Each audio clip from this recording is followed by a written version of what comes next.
I'm getting better, and I even went to a cage fighting club. I should emphasize that I have no idea how to fight at all. I'm not in terrific shape, and the few times I've gotten into a fight in my childhood, I've been hard beaten.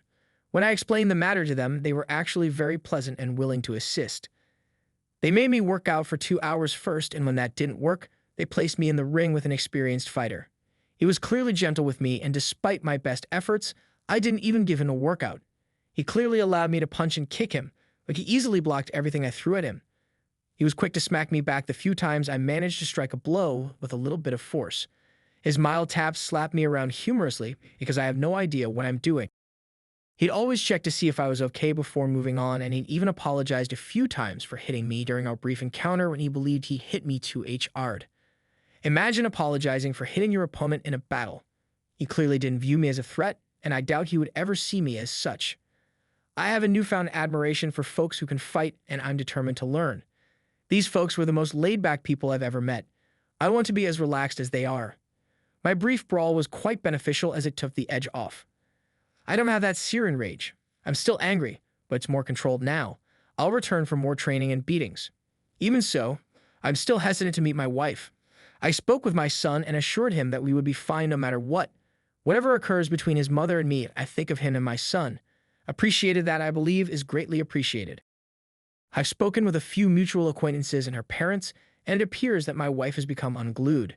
At all hours of the day and night, she's been calling and talking to everyone. She appears to have confessed everything to practically everyone, even offering money to anyone who could connect her with me. I was thinking about communicating with my wife through a lawyer, but I can't afford that, so I've asked my cousin to act as a go-between. I offered her a couple questions to ask, and we'll see what happens next.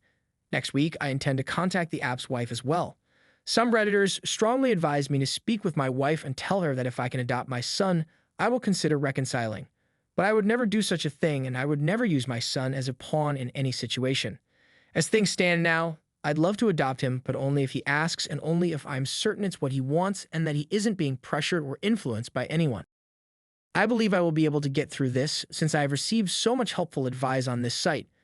I finally feel like I have a strategy for moving forward. The second story is as follows. On Thursday, the 26th, everything happened.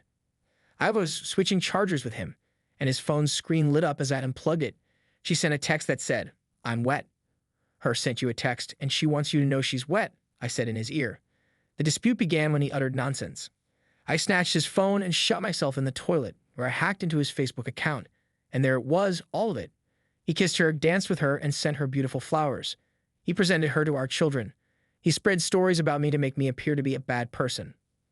I'm on drugs, I cheated, I don't work, I don't help around the house, and the list goes on. Around the house, and the list goes on. He also told his friend that if I crashed and killed, at the very least he would be able to collect. He stated in one of his initial messages to her that he was going through a divorce, which he wasn't at the time but is now. I don't trust him when he says they didn't have sex. Now I'm packing our belongings and moving 3 states away with our children. I'm hoping that slut paid off. Oh, and she was well aware that he was married. Edit, my family and I have moved in and are almost settled. They've started school and I've unpacked practically everything. We've got some great things planned and we're settling into our new home and lifestyle. Here's the third tale. While I was at Marine Corps boot camp, my fiancé, high school sweetheart, and 4-year girlfriend started a new connection. When she stopped writing letters, I assumed something was wrong, but we didn't get any phone calls or anything at boot camp, so I relied on those letters. Don't call or text me, it says when I eventually get my phone back. I'm going out with someone. It was as simple as that. Brutal. Cold. I discovered that the person she's dating currently is about 10 years her senior, still hangs out with 15-year-olds at the skate park, and has a dead-end minimum wage job. He's also been accused of sleeping with 15, 16-year-olds and selling drugs to high school students. I can't even get closure because she has blocked me on everything. While I was gone, I was paying her phone bill and the rent on her now empty house. I'm currently in North Carolina where I know no one and have no one to talk to. I'm a shambles and have no idea what to do with myself. Her mother still called me and apologized profusely, saying she couldn't believe her daughter had made such a blunder. The fourth story is as follows. For obvious reasons, this is a throwaway. So it all began around 2 weeks ago, the day before my wife left on a work trip. My fucking ass is on a business trip. When my wife went to bed, she left her phone on the end table. It was facing up, and just as I was about to go to bed, I got a notification from a person named Paul. Stupid fucking name, asking if I was awake.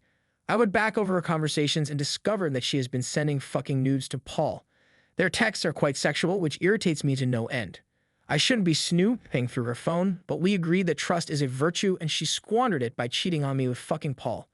When I go back through her text, I notice that she has been getting fucked on the bed we both sleep on, sometimes by many persons at once. I have been controlling my rage to go fucking nuts and snap for the past 2 weeks. Since she's been on her business trip, I haven't told her and haven't texted her. I'm at a loss on what to do. I called her place of business. I'm acquainted with the VP, and they informed me that she had taken 3 weeks off and was not on a business trip. So what do I do now? I'm so fucking angry right now that I don't have any sympathy for her, and I feel like my heart is going to burst out of my fucking stomach and commit a mass massacre every time I think of her. What am I supposed to do?